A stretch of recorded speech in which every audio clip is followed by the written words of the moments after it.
Good morning, mummies. Good morning, Anne. It's Good so nice morning.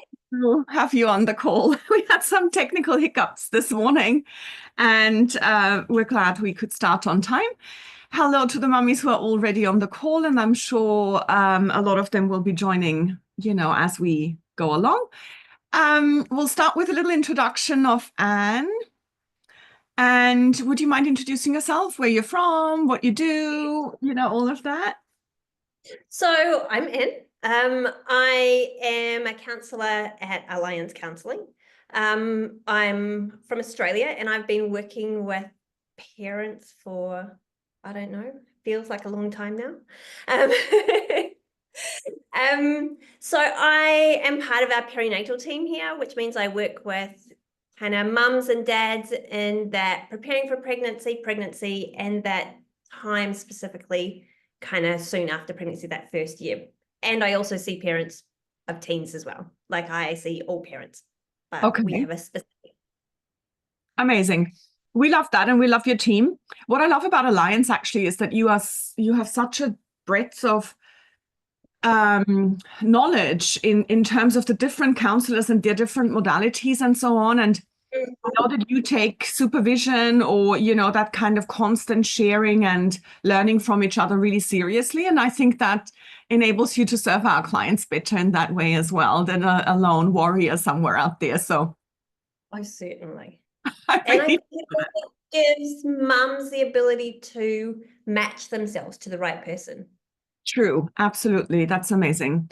Okay, mummies, this talk came about because Anne and I were talking about the challenges of becoming a mom, becoming a parent, while at the same time still trying to find our feet in our professional career. And it seems like there's so many expectations around us, and then obviously I really have to say I'm glad I parented before the advent of social media, because how impossible is it today to see all these perfect parents out there and these perfect children too that apparently never throw a tantrum, and those perfect relationships too, and it is so hard, I think, to find yourself as a parent and find your groove, define yourself, because we shouldn't be defined by what everybody else is thinking and so on. So this is how this came about. We called it Parenting with a Purpose. We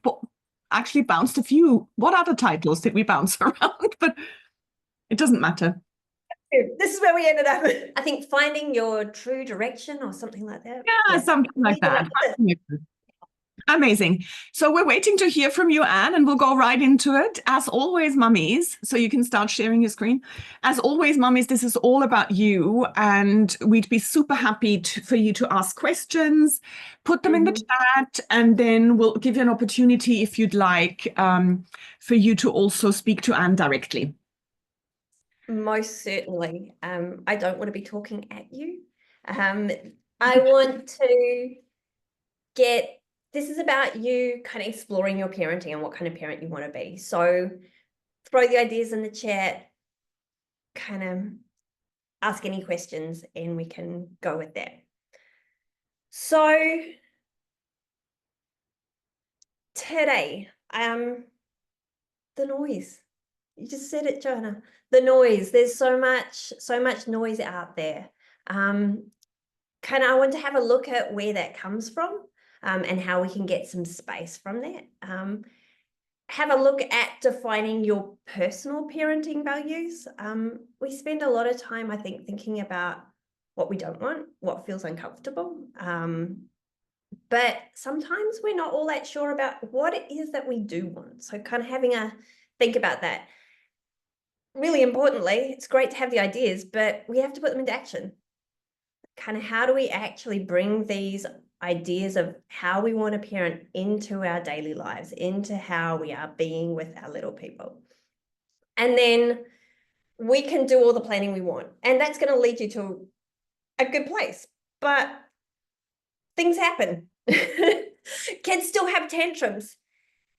No matter how much kind of good thinking you do, it's still really embarrassing in the supermarket. Yeah, it still happens, and we still have that. My youngest is 9 now, and I still have that kind of desire to be like, shh, stop. Not the mum I want to be, but sometimes that's who I show up to be. So how do we manage it when we kind of aren't quite behaving in the way that we want to be as a parent? Because that's called being a human being. Yeah. So that's And kind of, yeah, also not feeling too guilty about not being perfect every single minute of the day.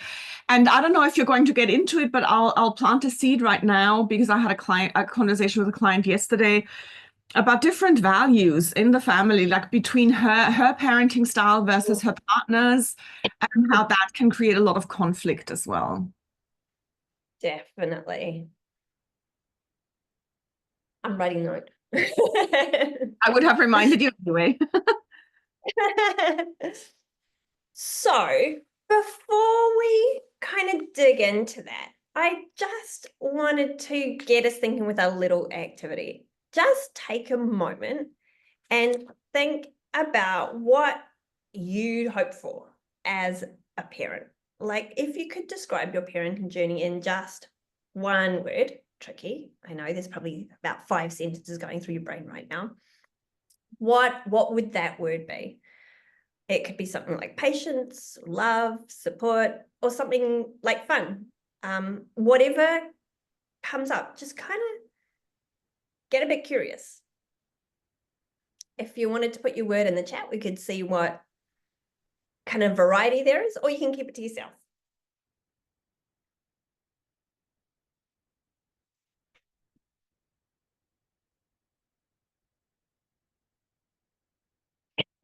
Sorry, I've got the end of a cold, so got my water. So now you kind of have the start of an idea about what is it that I want. We need to start thinking about what gets in the way of us getting there sometimes. That noise, kind of the social media, your partner, your mother-in-law, your mum, your friend, gosh, there's so much of it. So, and I don't know, there's something about being a parent. Actually, there's something about even announcing that you are considering becoming pregnant that somehow invites a whole heap of opinions and advice that no one would give you anywhere else. How to decorate your home? No one cares. Well, when you become a parent, oh no, you'll get advice from the random auntie in the street. So there's something about being a parent that makes us vulnerable to, I think, exposure to more noise because society thinks they can kind of tell us how to do it. So no wonder we get overwhelmed by it. When I think about noise, I think about 2 types of noise. I think about the external noise, the noise from social media, where you're right, Johanna, all of that perfect kind of the perfect parenting where we get to see the highlight reels, but sometimes we forget their highlight reels. And we're comparing ourselves to that from our family and friends who just want the best for us and the children that they care for, but it's their way. It might not be our way. There's also lots of experts, and I shouldn't even do that because they are experts. There's lots of research on parenting, but it doesn't all say the same thing. And the way people choose to interpret that, they take little bits and they emphasize that. So kind of just by connecting with experts, if they're putting only their expert opinion forward, you're going to get conflicting views. And then we've got kind of like the stuff we've internalized from like our society, our cultural norms. It can give us pressure to parent a certain way because that's how it's always been done. Like you can have these 2 voices in your head. I want to do this, but no one else has. That's not the way it's done. So all of that information isn't necessarily bad, I have to say. Like, because I've got some great parenting stuff for myself, for my clients, from social media, from WhatsApp groups. It's also really accessible. Mm-hmm. It's great. It can actually help you parent the way you want to be. It can help you be informed and guide your parenting. Mm-hmm. It changes from information to noise when it causes us to doubt ourselves, when it causes us to second guess our decisions, compare ourselves to other people. Or also just when we get caught up in the which way to go. We're not doubting ourselves necessarily, but we're just caught in like, I'm confused.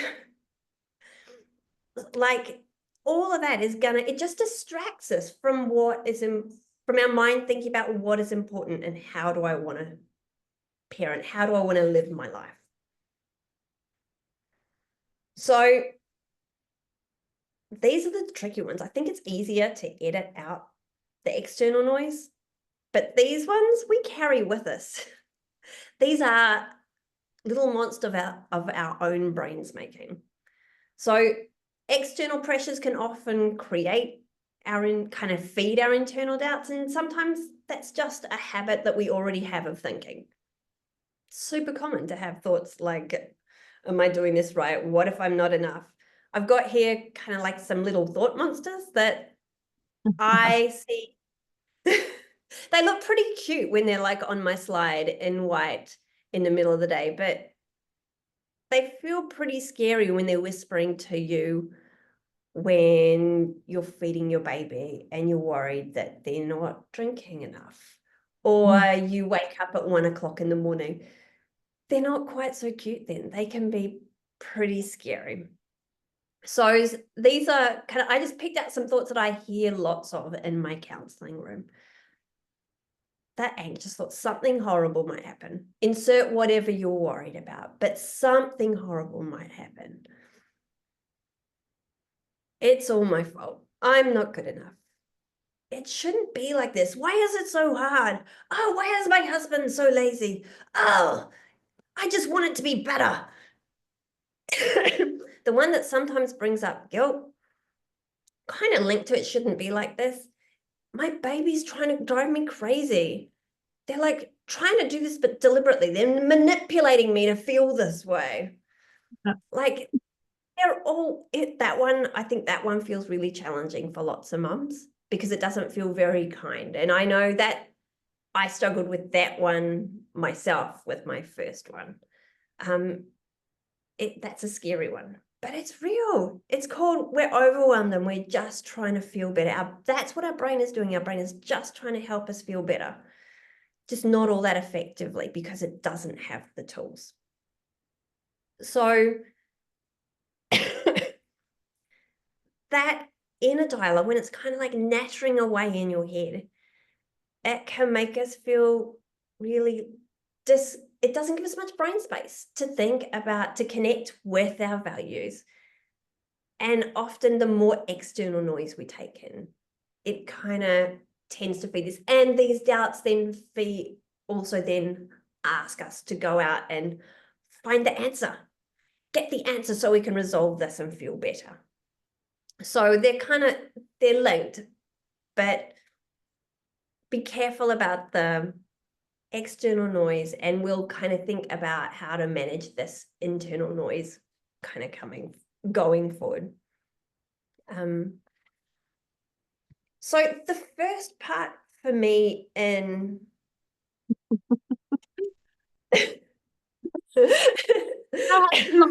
because Gina Ford is my pet peeve of a person who's never parented herself, and yet everybody has her book. And the first thing I tell my clients is just put it in the trash. Sorry. These are actually the two books that I had when I was with my first. I was given Gina Ford's book and tried for 4 months to be very, very stressed out, and contributed to, I'm sure, some kind of anxiety and low mood for me. And I found the no cry sleep solution because that worked for me and my parenting. That did not work for a friend who was sleep deprived and desperately needed sleep and couldn't do that. But I kind of found that's two examples of two very conflicting experts. Yeah. So, so have a think. The first part in being able to distance from this noise is actually recognize that we've got noise going on. Like, because sometimes, a lot of the time, this noise feels like facts. It's not facts. They're opinions. Even the experts, they're giving you facts, but they're still written from a certain perspective. There's other expert advice out there that's contradictory. It's all, in some way, opinions. We don't know everything. Even as human beings, we don't know everything. So just have a think about where the loudest noise in your life is coming from. Is it from social media? Are you kind of on the Facebook groups, or are you following influencers on Instagram or parenting experts? Kind of, is that making you feel kind of worried, pressure? Are you comparing yourself to other parents? How's your family and friends? Are they being super helpful with their opinions? Like, where is your noise coming from? Just kind of have a sit with where, when you think about when you're getting stressed out about your parenting, what's happening around you? What are you doing?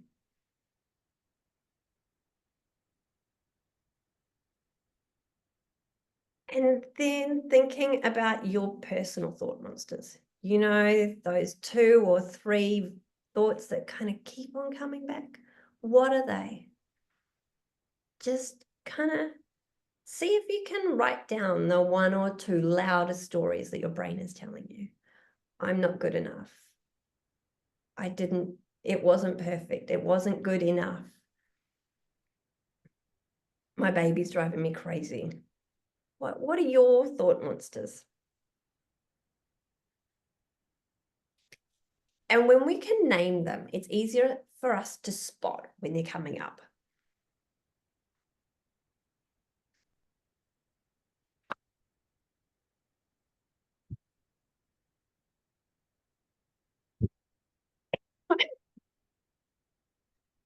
So as we move forward, just keep that noise in mind. Recognize the noise and where it's coming from is helpful. And in the next section, we're going to start thinking about what is it that you really want beyond all that noise? What are your unique values as a parent? So here is just some common values that people identify as parents. These are going to be unique to you. They are not, no one is going to have the same list as you, exactly the same list as you. What works for you probably won't work for your neighbor. That's why understanding your personal core values is so important, because talking with other people can help us clarify, but we can't actually get an answer from other people. This has to come from within ourselves. Knowing what is important to us helps us make decisions that align with who we are, what we want for our child, rather than just responding to external pressures. Oh, my child they're a bit bigger, they should go to this school because everyone says it's a good school. What's important to you? I should feed my baby this way because I should do baby-led weaning. It's really important for their, I don't know, palate development. Does that work for you? If it does, great. If it doesn't, let it go.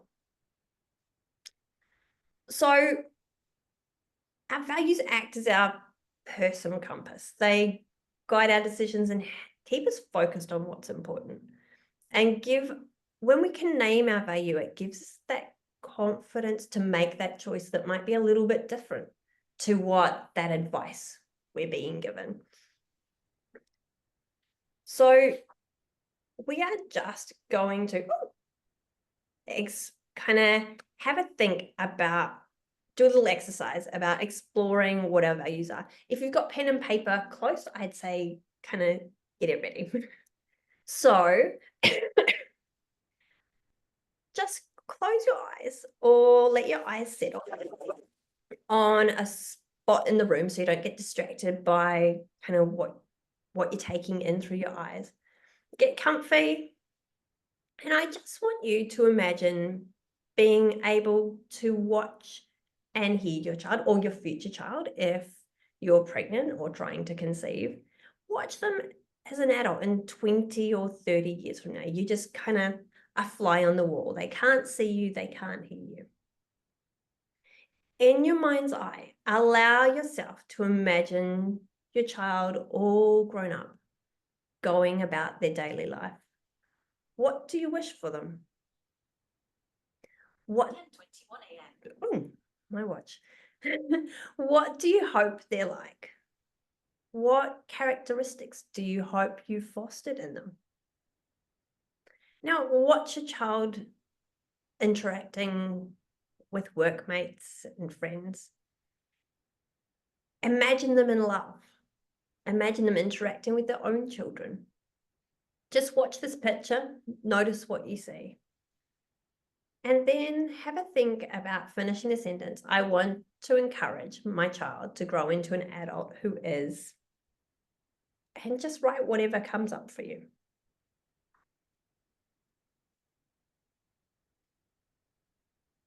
Now imagine you're watching your child as an adult reflect on their own childhood. Perhaps you might like to imagine they're talking about their childhood with a partner or a friend. What memories of their childhood do you hope to hear them recall?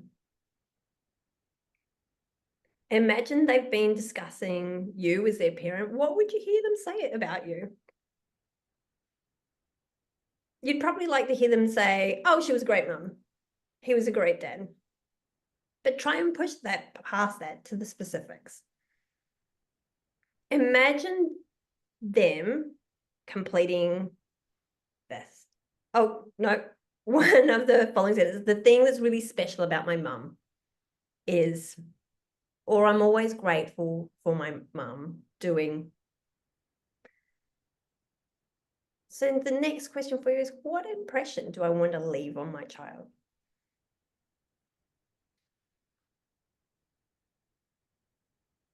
Now just imagine that you've gone to this wonderful place.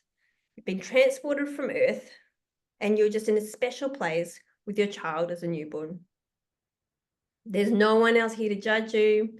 Baby's happy. All their needs are met. You don't need to do anything.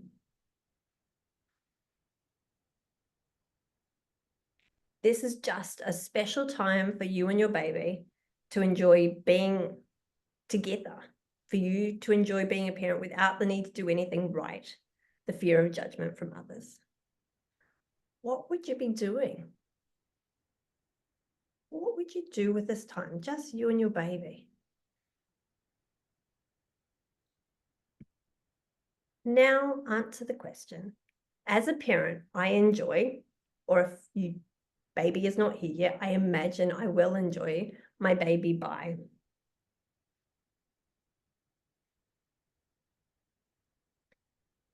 Now, have a look at what you've written.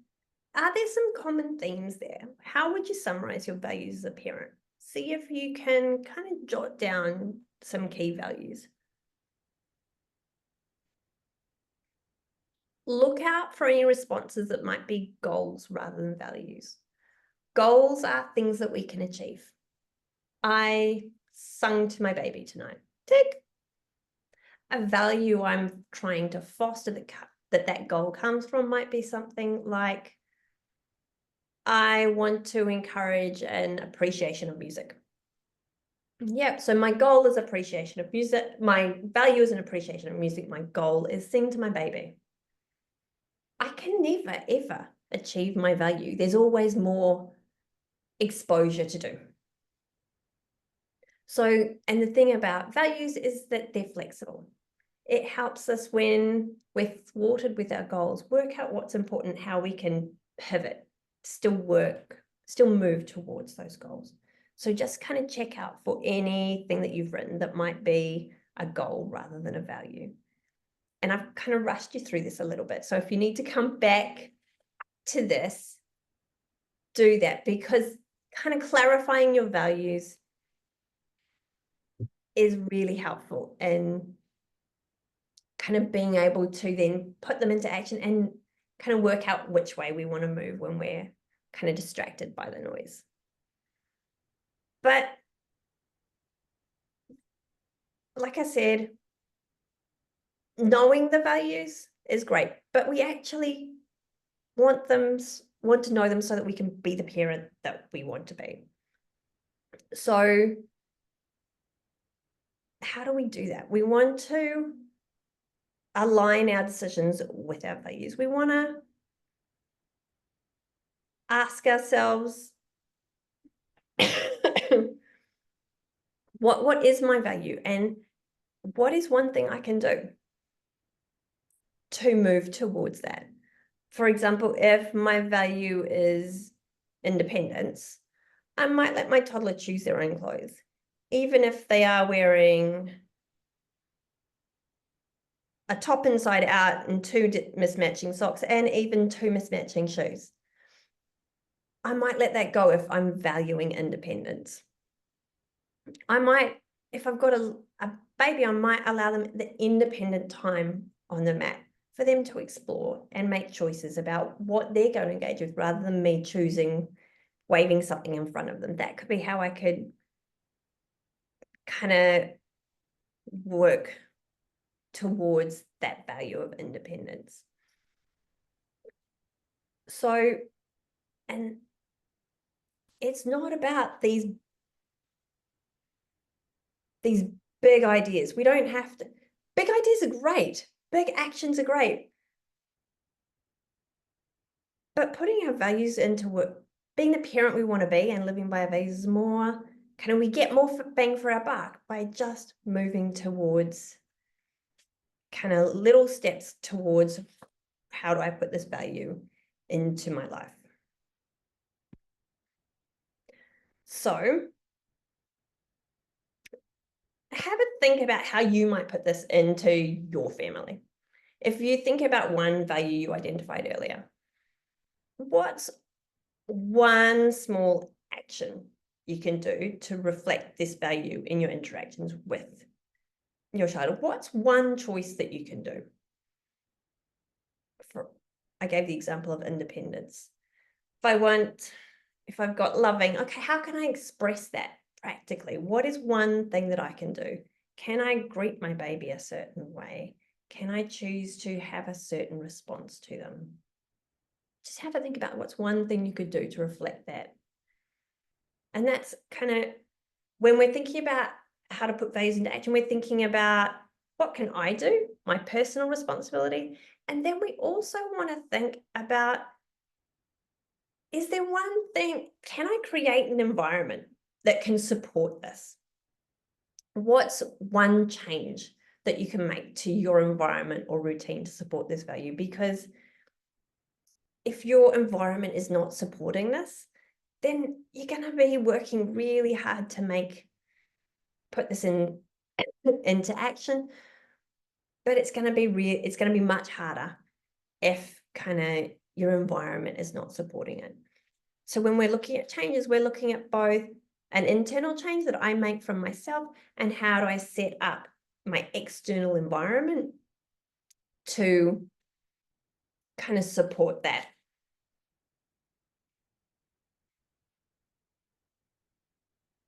So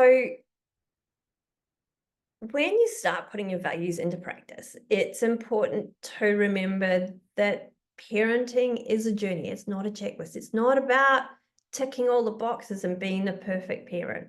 You're not going to get it right 100% of the time. None of us do. What matters is that you keep on coming back to those values, that you find yourself, you've kind of wandered off, you've got distracted by the noise, and you come back to what's important to you. If you've had a tough day, just how do you find your way back? Parenting is about progress. It's about learning. It's about keeping on going, not about getting it right all the time. It's actually helpful not to get it spot on all the time. Imagine if your child never, ever saw you make a mistake. How would they ever know what to do? How would they ever even forgive themselves if you were absolutely perfect? You're actually modeling what do we do when we kind of stuff up a little bit? So what do we do when we kind of do get distracted by this noise? Because noise is meant to be distracting. That external noise, well, advertising, people get paid a lot of money to distract us very well with their noise. And our internal noise is meant to be, our brain has designed it to be distracting as well. It's meant to attract our attention because it's actually about us telling us what's important, drawing our attention to what is important. If you're worried about something, you think about it, your attention goes onto it. So your brain is actually kind of gone, this is important to you. You need to do thinking about this. What we want to do is think about how you're thinking. Are you thinking, oh my God, oh my God, oh my God, oh my God, it's a disaster? Or are you going, oh, I really don't like this. What am I going to do? So your brain, the emotions are just there to draw our attention, really.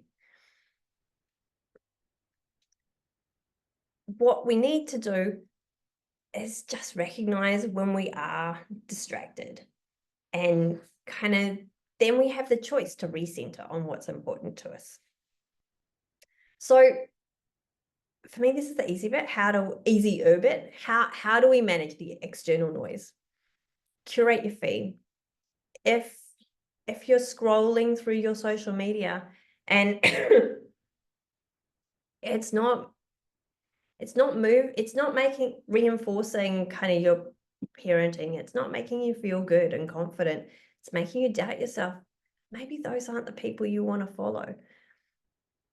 See if you can kind of, when you're thinking about who to follow, see if you can follow people who have some level of certification. I personally like Dr. Becky of Good Inside, Dr. Justin Coulson of Happy Families. They're both psychologists who kind of share information based on science and child development, but in a really practical way.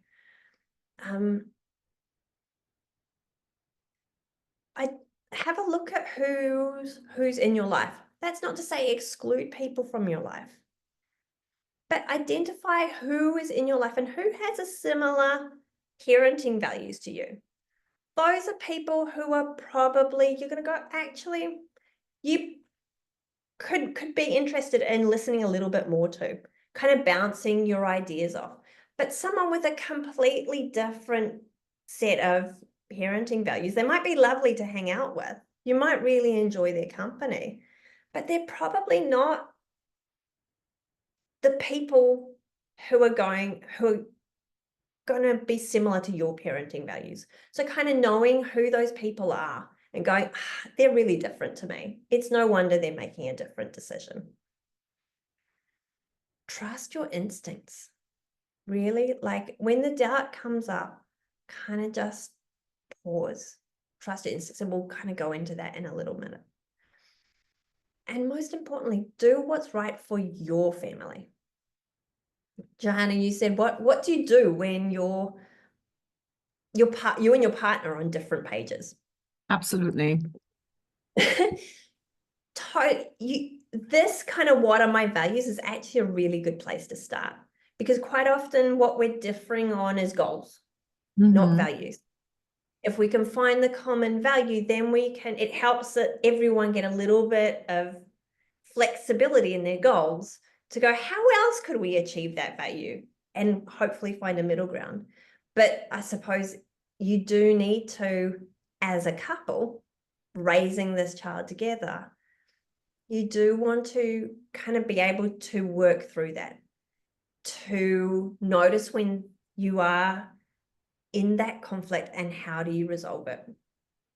I think that's one And of the hardest things, you know, the mom yesterday was saying it sounds like I'm constantly nagging, you know, but she really feels that they're so different on certain aspects and she just can't work it out. But I how think coming back, even start that conversation without constantly creating conflict? So I think that would be a really good tool to have too. yeah, and I think that's coming back to the values, like it, because quite often we're reacting from noise. We're having, I know this still happens in my house, nagging Yeah. comes when you notice it's not done. And your noise comes up, something bad is going to happen because it's not done. And then you're prodding your partner to move. Whereas if we can do this thinking outside of a noisy time, kind of together go, actually, what, kind of think about that values exercise we did earlier. Mm-hmm. Like, actually, really, like, just separately, what is important to, what kind of a family do we want to be? What's important to us as a family? And kind of defining that can help you kind of then work out why this isn't working. Well, because that's contrary to this value. So how do we get more in line with this value? And it's not easy. I know my colleague Ash did a whole coffee morning on couples and relationships, and it comes up so often. So it is a really tricky time for couples as well, because everything's changing as a couple and you're under more stress. You've got a little person to look after.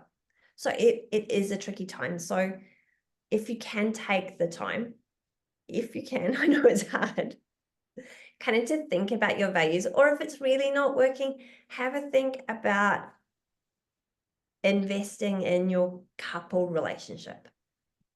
Because if that's not solid, it's really hard to kind of manage all these little bits that come off it. No, and some moms here might say, what relationship? You know what I mean? When you're so busy with your kids and you barely have time to shower. The mom yesterday has a newborn and a 2-year-old, lots of demands there. It's like it's easy to lose sight of each other. And all of a sudden, all you are is parents, you're keeping the kids alive, but you end up in a situation where you think you're living next to each other, where you're flatmates more than you are a couple, you know what I mean? And then really consciously taking time to put work into the relationship as well, work in, quotation marks, because it's as simple as having, going for a walk together or a meal out and going to the cinema and whatever it is. So, yes, kind of taking some time with each other away from the noise, because I think a lot of our interactions as parents with each other comes from a noisy place. It comes from this makes me uncomfortable. I have a worry, fix it. Do this and it'll be better. Rather than from a, hi, I appreciate you and I see you. And that going two ways, because as a mom, being appreciated and seen doesn't feel like it happens very much. totally. And that was another issue yesterday with that client. I'm obviously not going to say a name, but she was saying he's constantly on his phone. And that really bothers me because I feel he doesn't see me and I'm sitting here with my boobs out all day, really struggling to establish breastfeeding. And I feel that he's not caring. And then I know I have to take myself back and no, he's actually doing a Red Mart delivery for us, But these phones, Oh, yeah.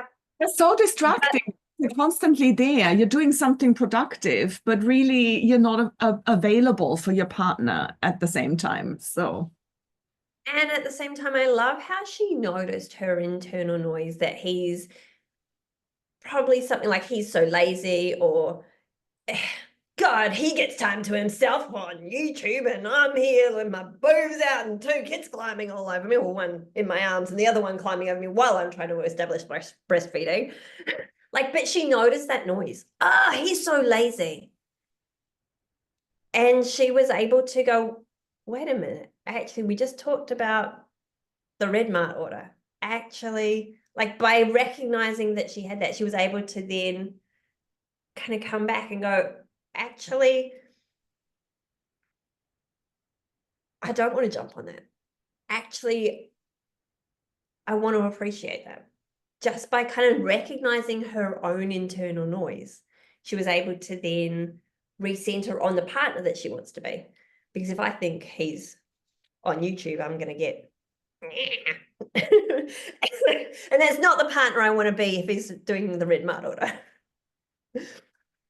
So what are some tools that we can use to recenter when we do find ourselves kind of going, just that noise, when that noise gets really loud and we just can't hear our values anymore because they're just so loud? I've got 3 tools here that we'll go through. The first one is grounding. Second is diffusing from our thoughts, kind of getting some distance. And the third is mindfulness. And these are all tools that I use quite a lot in kind of with the mums that I see in my counseling. So grounding is really just, it's taking a pause when we're overwhelmed. It allows us to stop the more noise coming in and just pause, so we can kind of like realign and re-regulate and then choose how we move forward. A few kind of easy ways to do this is something you can definitely do on the run. Is I pick 5 things you can see, name them, just notice them slowly. 4 things you can touch, 3 things you can hear, 2 things you can smell, and 1 thing you can taste. People always go, but I can't taste anything because I'm not eating. Well, there you go. There's your answer. There's 1 thing I can taste. What do you notice in your mouth? Like, just doing that, if you go a little bit slower than I did, that will just give you 15 seconds just to pause the noise. Literally just press the pause button and just bring yourself into the current moment. And then you can see what's happening and choose how you respond. Another one is just pushing your feet into the floor and noticing the sensation. Go toe by toe. Press your big toes into the floor. Notice it. Go through all your toes. Just kind of notice the feeling of your shoes, of the pressure. Notice what happens in your legs, kind of just taking that time to feel that sensation. And this is one that I'm sure you use quite a lot because it's what we teach our kids. Just take some deep breaths. It's just about pressing the pause button. It's about taking our attention from the noise into our body, because actually in the here and now, there's not much inside my body. Most of the time, there's not much happening. I'm safe.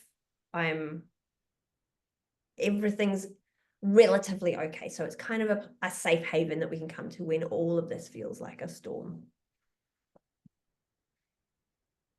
So the next one is diffusion. It's a technique that can be really helpful when we're really stuck on some thoughts, or we have kind of some recurring thoughts that are kind of quite loud and sticky.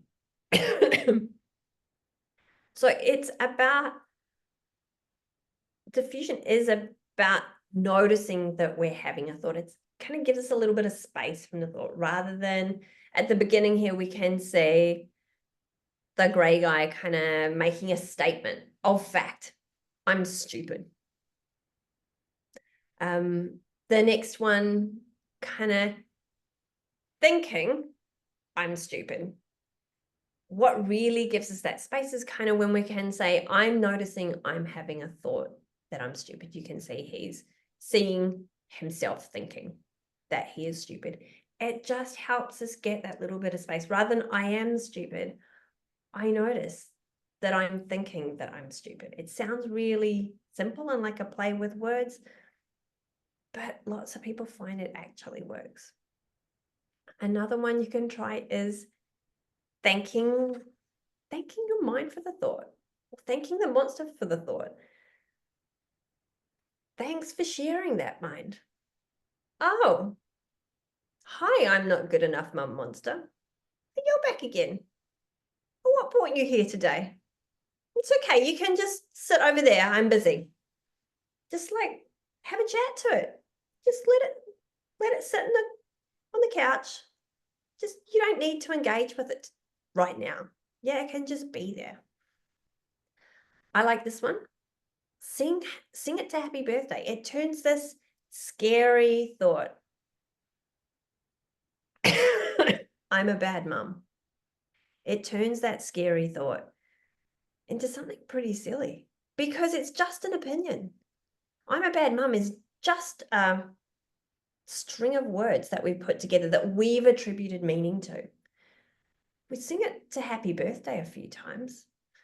I'm such a bad mum. I'm such a bad mum. I'm such a bad mum. I'm such a bad mum. If we do that 10 times, it just feels really stupid. The statement feels stupid. It's just this way to like get,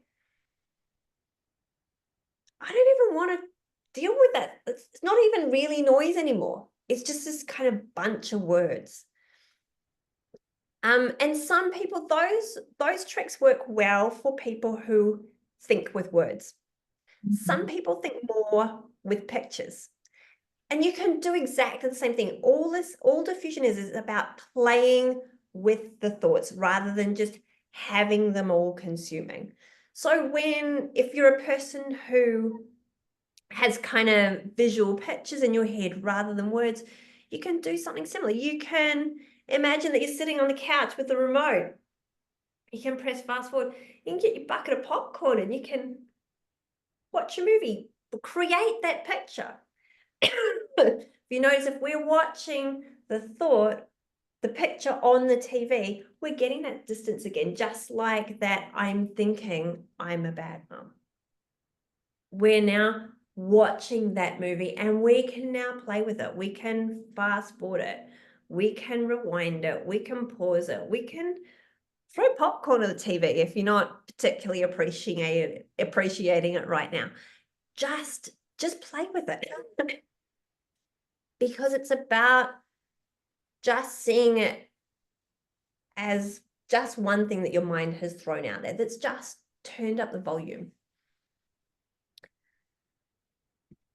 So the last skill I've got is mindfulness. You'll have had, I'm sure everyone's heard of mindfulness by now. There's a lot out there on it. Mindfulness is kind of about coming into, here we go, a nice definition, paying attention, I would add to the current moment, with kindness and curiosity. When things are noisy, for me, I think of it as like my mind jumping about, like a monkey in a tree, and it's a really busy monkey. It's jumping from branch to branch to branch, and it's just going everywhere. It's exhausting. And not only is it kind of spending a lot of energy kind of jumping from all these branches, but lots of those branches aren't very helpful branches. Lots of those branches are thoughts about in the future. I can't do much about that. Something bad's going to happen. When this happens and this happens and this happens, then that's going to happen. I don't have very much influence about over like 99% of that. Same with in the past. It's happened. I can definitely take some learnings from it, but kind of going over that gets me stuck, and my brain is then getting stuck, taking a lot of space thinking about that regret or that worry. I don't have space to decide, how do I want to mum today, right this second, right in this moment. So mindfulness is about taming that monkey mind. Teaching your monkey to sit still on a branch of your choosing. Monkey, sit here on this current moment branch. Don't you go everywhere. And it's about kind of like training. I don't know how you train a monkey. I know how to train a dog, but train your monkey to sit on a branch.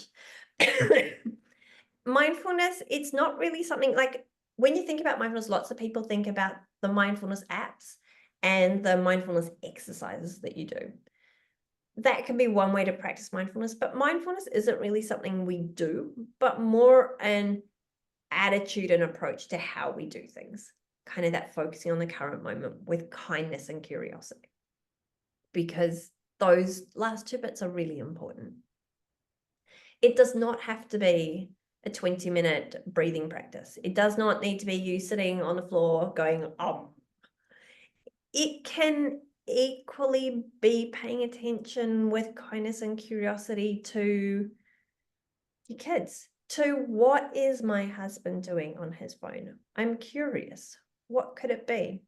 What could he be prioritizing? And approaching that with kindness and curiosity. Your coffee, your dinner, your toilet training child's wee on the floor because they didn't quite make it to the potty in time. My deadline that's coming up. I can approach all of those things with kindness and curiosity, even if they're not going the way that I want them to do. I can still be kind and curious about them. So I just want to give you a little taste of mindfulness. So we're going to do one that is really portable. It's just about coming into your breath. And you'll find lots of people do this because it's probably one of the most useful mindfulness practices you can do, because you always have your breath. It does not matter whether your child is screaming at a friend's barbecue or you are feeling completely zen. You always have your breath.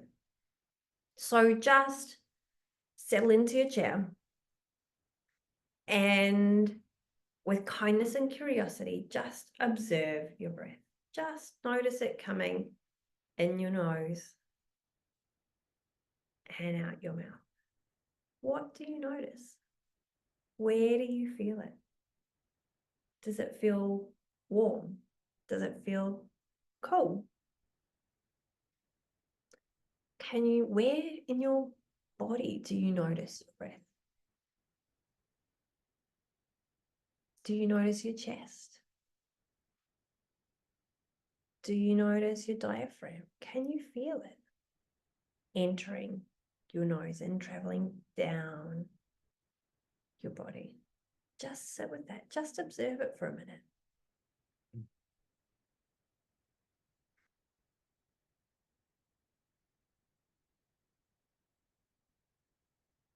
So that's just a really, really short practice of mindfulness.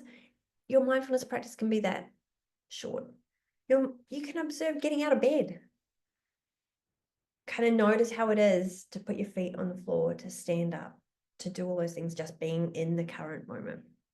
And there's lots of apps that can help you, if you have the time, to kind of practice that. But like everything, that becomes easier to do the more you practice it.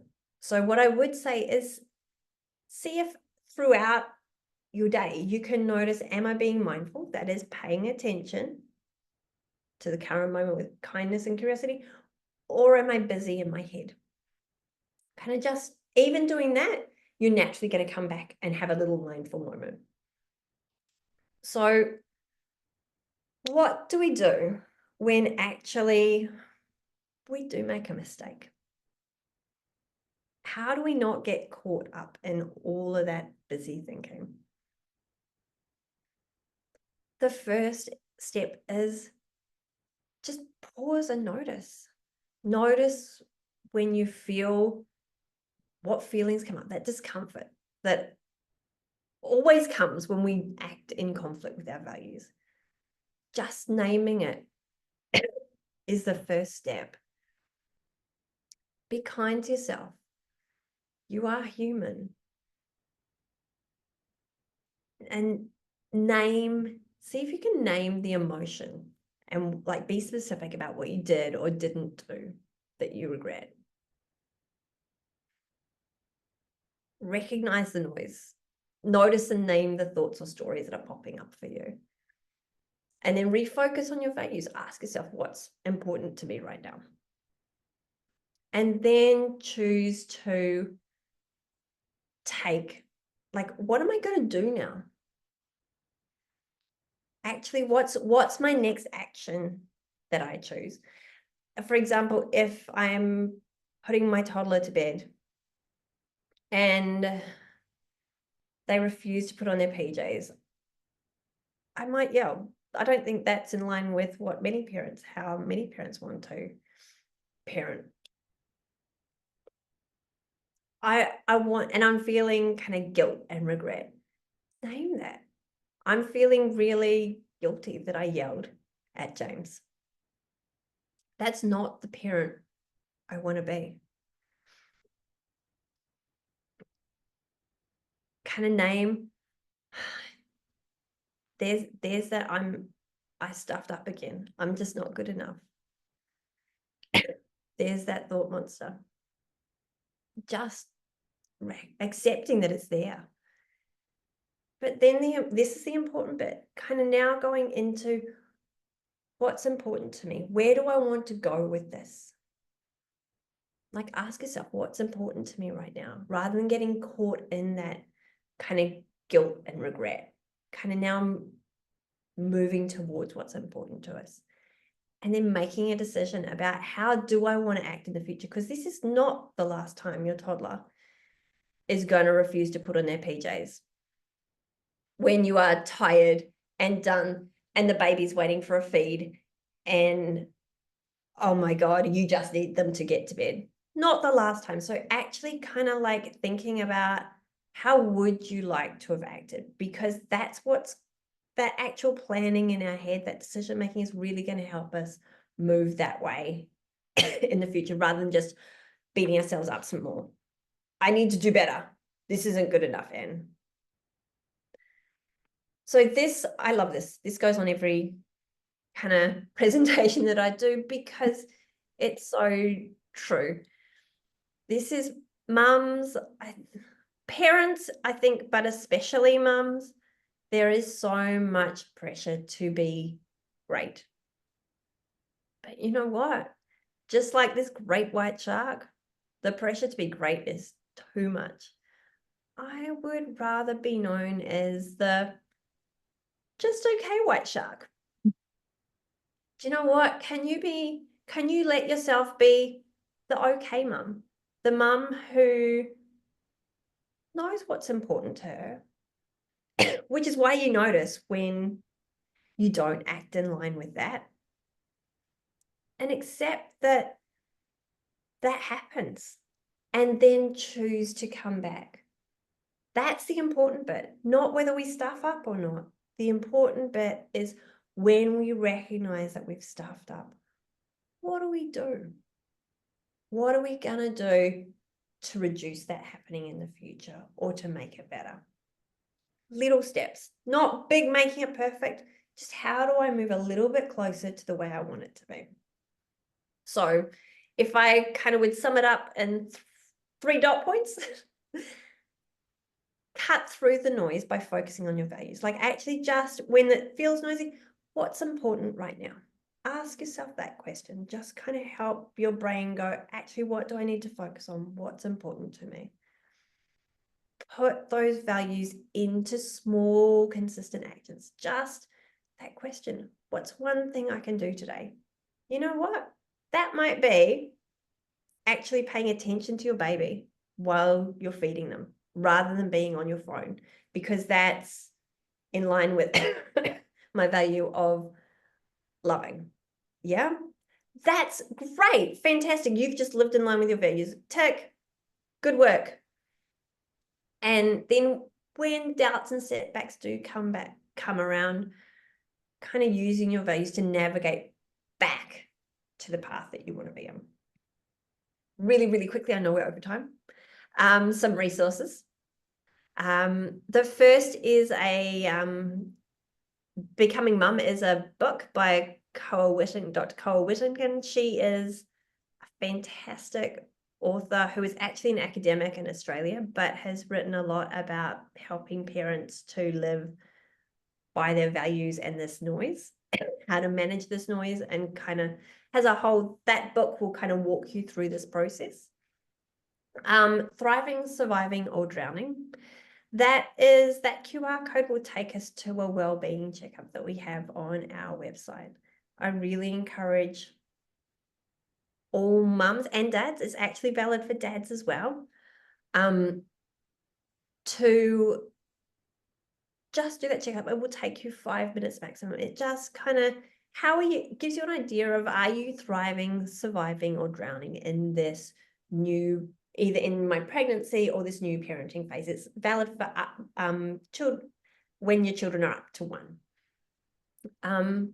Because it's helpful to be able to put yourself in one of those 3 categories, kind of to then move forward and decide how to go. And when you do that, that will kind of direct you to, here's some ideas about what you might do based on kind of your feedback.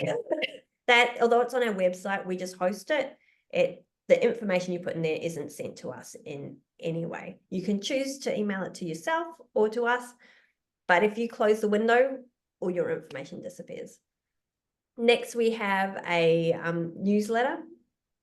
We run a group called Mindful Mums. That's a free support group where we kind of connect mums and have a chat about parenting. And we also have a newsletter that kind of lets you know when our next support groups are, and which is also on our website, and kind of just gives you some information about being a mum, parenting. 2 podcasts down the bottom there that I mentioned, Good Inside and Happy Families. So Good Inside is good for little people, Happy Families, kind of preschoolers and above. And then I've just got 4 mindfulness apps, and they all have quite a range. I'll just put a plug for Happier Meditation because they have a free 1-year trial happening up until tomorrow. So if you want to go and download it and decide later, you can get that one for free. Smiling Mind is also free, and Headspace is a paid subscription, and Calm has some free and some paid meditations. So those kind of mindfulness apps can be really good in helping you kind of like access it when you need to. And then the last resource is us as a team. If you're feeling stuck, we are here to help if that would be helpful. We definitely help parents who are drowning. We definitely do that. And we also love to help parents who would like to thrive a bit more. So it doesn't kind of matter where you are. We're here to help if that's something that you like. And What I want to say too is, moms often find it hard during the day to reach out, but you do Zoom consults as well. And with Sylvia being in Europe, you actually can do them in the night, which is the daytime for her. So we've got people based in South Africa and Germany and in Portugal. Yeah. So there's kind of those late options, there's early options. And if you kind of prefer to come in person, we're happy to have little people join us and be flexible with that. Yeah. And we need to take a break to sort out the little person, then we do that. Yeah. Kind of. Yeah, thank you, Anne. Do you want to stop sharing for now? I'd like you to send me the contact details and I'll put them under the YouTube video as well. I just wanted to finish by saying, we don't talk about matrescence for a reason, without the reason. I think it is a major change in our lives. And I think we need to be really compassionate towards ourselves as well, and others, I guess, to realize this is a big, big life change happening. And this is your chance to redefine yourself in a way as well, right? You are growing so much in this period of becoming a parent. And it is really your opportunity as well to, to make some changes and shake it up and be someone different. Yeah, And design yourself. yeah, and not be shy to ask for help for that because it is a big thing. So, yeah, really grateful for all your mummies on the call. I know some of you had to drop out already. It was really helpful, Anne. I'm very, very thankful for having had this session today. And we'll post a YouTube link in a little while, and I'd be happy for you to share it to your clients as well if you'd like. Yeah. So hopefully everybody is going to have a really good day, and we'll see you again in 2 weeks' time when we have our next coffee morning on Zoom. Okay, thank you so much. Have a lovely day, Anne. Thank you so much for joining us. Bye-bye.